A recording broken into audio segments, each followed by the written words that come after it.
Alamgir take media চ্যানেলে সবাইকে স্বাগত। আসসালামু আলাইকুম সম্মানিত শিক্ষকবৃন্দ, অনারেবল ভিউয়ার্স।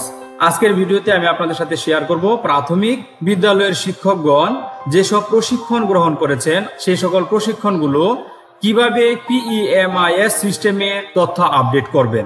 আশা করছি শেষ পর্যন্ত সঙ্গেই থাকবেন। যদি শেষ পর্যন্ত ভিডিওটি দেখেন তাহলে আপনি নিজেই PEMIS সিস্টেমে আপনার সকল প্রশিক্ষণের তথ্য আপডেট করে রাখতে পারবেন।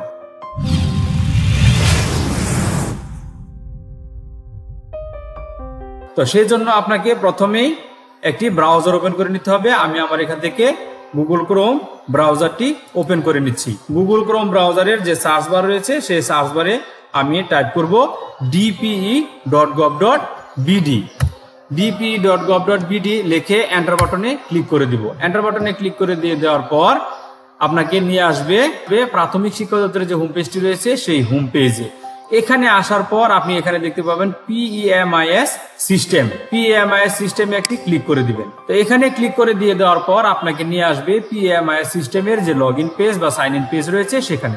এখানে আসার পর এখানে বাংলা যদি আপনার করা না থাকে তাহলে আপনি এখান থেকে বাংলা করে নেবেন। বাংলা করে নেওয়ার পর এখানে যে সাইন ইন অপশনটি রয়েছে এবার আপনি এখানে সাইন ইনে ক্লিক করে দিবেন। আপনারা জানেন যে প্রত্যেক শিক্ষকেরই PEMIS সিস্টেমে একটি আইডি পাসওয়ার্ড রয়েছে। তো আমি আমার নির্ধারিত আইডি পাসওয়ার্ড দিয়ে এখানে সাইন ইন করব। আমি আমার নির্ধারিত আইডি পাসওয়ার্ড দিয়ে আমি এবার সাইন ইন অপশনে ক্লিক করে দিলাম। সাইন ইন অপশনে ক্লিক করে দিয়ে দেওয়ার পর দেখুন এখন কিন্তু আমি আমার PEMIS সিস্টেমের ড্যাশবোর্ড যে রয়েছে এই ড্যাশবোর্ডে প্রবেশ করলাম। এখন এই ড্যাশবোর্ডে আসার পর দেখুন এখানে অনেকগুলো অপশন রয়েছে। এই অনেকগুলো অপশন থেকে আপনি চলে যাবেন আমার প্রশিক্ষণ সমূহ। দেখুন আমার প্রশিক্ষণ সমূহ যে অপশনটি রয়েছে এবার এই আমার প্রশিক্ষণ সমূহে আপনি ক্লিক করে দিবেন। আমার প্রশিক্ষণ সমূহে ক্লিক করে দিয়ে দেওয়ার পর আপনাকে নিয়ে আসবে এখানে প্রশিক্ষণের তালিকা।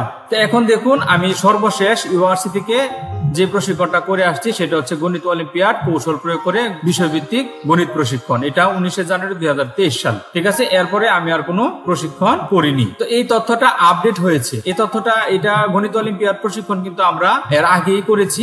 আগে করে থাকলেও এই তথ্যগুলো আপডেট হয়েছে 19 জানুয়ারি 2023 সালে। ঠিক আছে, এটা নতুন আপডেট হয়েছে এজন্য এটা এই তারিখটা দেখাচ্ছে। তো এখন আপনার যদি নতুন প্রশিক্ষণ করে থাকেন তাহলে আপনার প্রশিক্ষণটাও এখান থেকে আপনি আপডেট করবেন। তো কিভাবে করবেন? এখানে দেখবেন রেজিস্ট্রেশন পেন্ডিং দেখাবে। ঠিক আছে, যদি আপনার রেজিস্ট্রেশন না হয়ে থাকে তাহলে এখানে রেজিস্ট্রেশন পেন্ডিং দেখাবে। এটা সম্পূর্ণ করার জন্য পাশের ম্যানেজ অপশনে আপনি ক্লিক করে দিবেন। ম্যানেজ অপশনে ক্লিক করে দিয়ে দেওয়ার পর দেখবেন আবার এখানে রেজিস্ট্রেশন অপশন আসবে। রেজিস্ট্রেশনে আবার ক্লিক করে দিবেন। এবার নিচে আবার দেখবেন একবারে নিচে দেখবেন আবার রেজিস্ট্রেশন করুন রয়েছে। তো রেজিস্ট্রেশন করুন আসার পর আপনি রেজিস্ট্রেশন করুনে ক্লিক করবেন। রেজিস্ট্রেশন করুনে ক্লিক করার পর আপনার আবার দেখবেন নিশ্চিত করুন কথাটি চলে আসছে। তো নিশ্চিত করুনে ক্লিক করে দিয়ে দেওয়ার পর আপনি দেখবেন এখানে প্রশিক্ষণের তালিকা চলে আসবে। তো প্রশিক্ষণের তালিকাতে আপনি একটি ক্লিক করে দিবেন। প্রশিক্ষণের তালিকাতে ক্লিক করে দিয়ে দেওয়ার পর কিন্তু আপনার এখানে নিবন্ধন করুন কথাটি চলে আসবে। আপনি এখন নিবন্ধন করেন একটা ক্লিক করে দিবেন। এবার নিবন্ধন করেন ক্লিক করে দিয়ে দেওয়ার পর নিচে দেখবেন আপনার প্রশিক্ষণগুলো দেখাচ্ছে।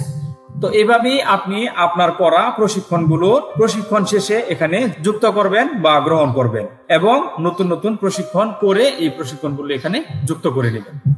এখন আপনার এখানে সকল কাজ শেষ হয়ে যাওয়ার পর আপনি যে এই এরো বাটনটিতে ক্লিক করে দিবেন। এরো বাটনটিতে ক্লিক করে দিয়ে দেওয়ার পর সাইন আউট অপশনটি রয়েছে, আপনি এখান থেকে সাইন আউট দিয়ে বের হয়ে যাবেন। তো এই ছিল আজকের ভিডিও। আশা করছি ভিডিওটা আপনাদের ভালো লেগেছে। যদি ভালো লেগে থাকে তাহলে ভিডিওতে লাইক করবেন, কমেন্টস করবেন এবং শেয়ার করে অন্যকে দেখার সুযোগ করে দিবেন। ভালো থাকবেন, সুস্থ থাকবেন এবং নিরাপদে থাকবেন। ধন্যবাদ সবাইকে।